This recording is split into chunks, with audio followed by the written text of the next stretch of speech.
今天要和各位分享这一款让我非常喜欢，但同时也让我快抓狂的一款开放式 ITA 机箱，来自 Streetcom 的 DA6。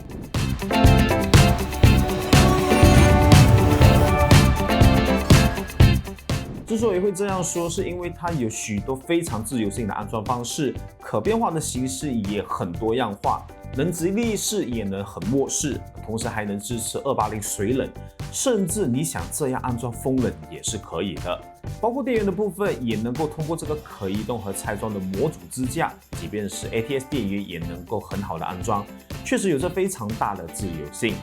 但是这边要和各位说句但是。DA6 本身有着一套非常具有个性的安装逻辑，在你搞清楚它的安装逻辑之前，我只能说它的安装体验大多数会让你崩溃。只不过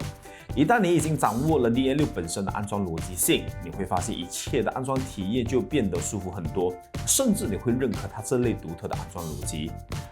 但是在我开箱体验的时候，我并没有在 DA6 的包装内找到任何一份有关于机箱的安装指南与说明书，因此在一开始没有说明书和安装指南的帮助下，我以我个人接触众多机箱体验的自信心去安装它，结果我就一度安装到快崩溃了。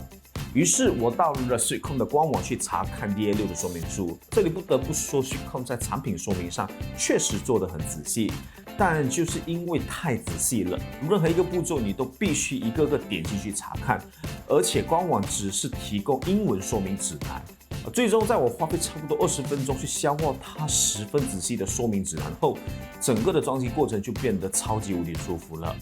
因此整个体验下来，我不好去评价它在安装体验上到底好还是不好，因为它的安装逻辑和平常我们所接触的机箱稍微有一点不同。如果按照我们平常对于机箱的安装逻辑去安装，那么它的体验会非常的糟糕。而当你到官网仔细阅读了说明指南后，再回过头去安装，整个的安装体验会让你觉得根本就是不同的机箱，就是这么样的一个感觉。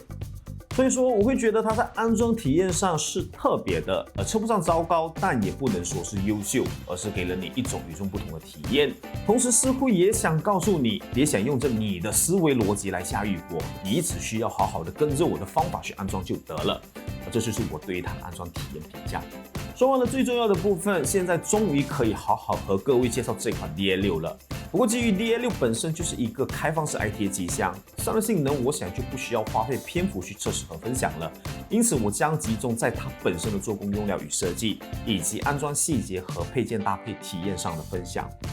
DA6 采用了一体式不锈钢管道，搭配多样化的可拆卸模组支架配件。单机箱重量2.5公斤，体积在20升，整体做工确实没话说。这套一体式不锈钢管道的工艺非常精良，所有弯折处都是非常的漂亮，没有出现弯折不当的痕迹。在我所体验过的绝大多数机箱中，它的做工的确是 T0 级别的存在，能找出来的瑕疵真的非常少。真要说出一个较为明显的瑕疵，那我会说它这套不锈钢管道太容易沾指纹了。所以说要它不沾指纹是几乎不可能的，但因为整个机箱采用开放式设计，因此不锈钢管道反而变成了机箱唯一的支撑项，不管你怎么样搬动都一定会碰到，同时也是最容易看到的地方，导致非常容易沾指纹，也很容易一眼就看到。这应该算是我在它的做工设计中最能够找到的缺陷了。它还有另一款全黑配色版本，但我没有看过实体，不能确定是否会避免沾指纹的缺陷。但除此之外，它的做工和设计确实没得说。除了做工和设计以外，兼容性的部分 DA6 只能支持 ITA 主板，就不用多说了。CPU 散热器官网是给到了105毫米的高度建议，但毕竟是开放式机箱，其实你想这样安装都还是可以的。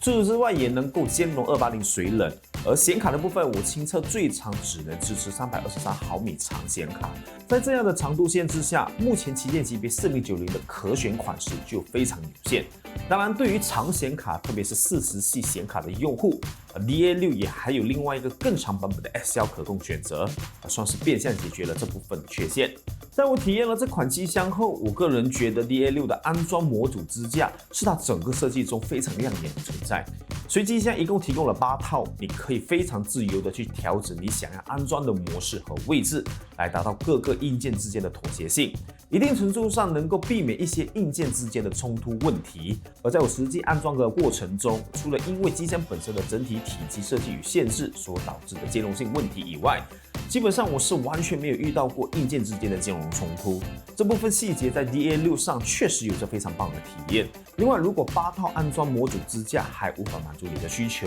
你也可以额外购买支架套件来实现符合你自己需求的安装自由性。每一套支架套件的售价是在$10左右。另一个也是有着丰富自由性的，则是它提供了多样化的前置 I/O 模组线。DA6 同时能够安装3套 I/O 模组线，除了机箱默认提供的开机键加 USB-C 组合外，你也可以在购买的时候选择你个人比较适合的 I/O 模组线组合，其中有开机键加 USB Type A、USB Type A 加 USB Type C、2个 USB Type C 以及2个 USB Type A 的组合选择。而且也有单独售卖生物识别的按键模组，这样的模组化设计提供给用户更加自由化的选择。当然，除了默认的 I/O 模组线以外，其他的单独模组线个别是需要以$35来购买，而这则是 DA6 自由化的最大代价。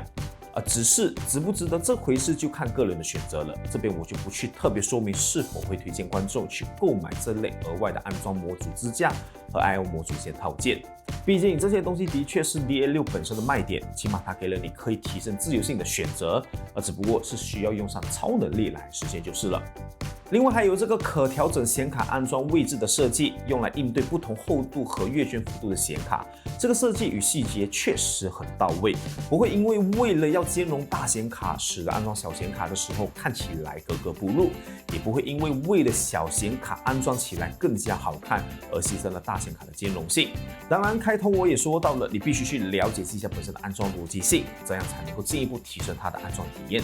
最后是售价，在分享它的售价前，我先将 DA6 本身的规格信息放在屏幕上，有兴趣的观众可以自己暂停做参考。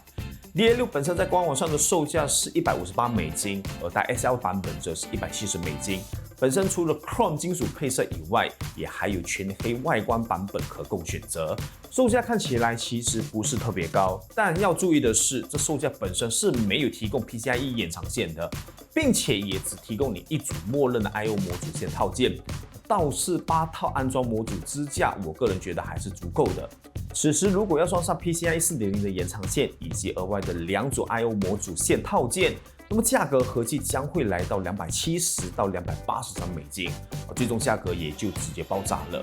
当然也因为是自由选配的关系，你可以选择不购买额外的 I/O 模组线套件，PCIe 延长线也能够选择3.0版本的规格。但我个人觉得，毕竟都想要买它了，除非是真没必要，否则我觉得还是一步到位好一些。不过话说回来，以 DA6 本身的做工用料和设计，我个人倒是觉得对得起这个售价的。只不过不能否认的一点就是，确实只存在一小众用户会被 DA6 外观设计给吸引。因此，虽然我知道它的售价绝对会劝退在座90%以上的观众，但我实在说不出那一句“你应该调整你的售价”这句话。至少我个人是挺认可它的售价。十分精良的做工用料与工艺质量，搭配非常新颖的设计思路，以及我个人觉得外观设计也还算非常的出众，就是愿意花钱去体验的人依旧还是少数，这也是无法避免的事实。当然，不管怎么说，这一次的 DA6 整体使用下来，确实给了我相对不一样的机箱使用体验。当然也可能是因为目前关于 DA6 本身的使用体验分享确实也不多，因此当我以平常心去体验这款机箱的时候，自然也就能够给我更多的惊喜。最后也要感谢各位一路将影片看到这里，如果你喜欢这期影片，也请记得点赞、留言、分享支持一下。影片制作不易，有你们的支持，我才能够持续制作优质的内容。还没订阅频道的朋友，也不妨点个订阅并开启旁边的小铃铛，我也会在每周持续更新更多的科技相关内容。那么这就是本期影片的所有内容了，感谢各位的收看和支持，我们下期影片再见。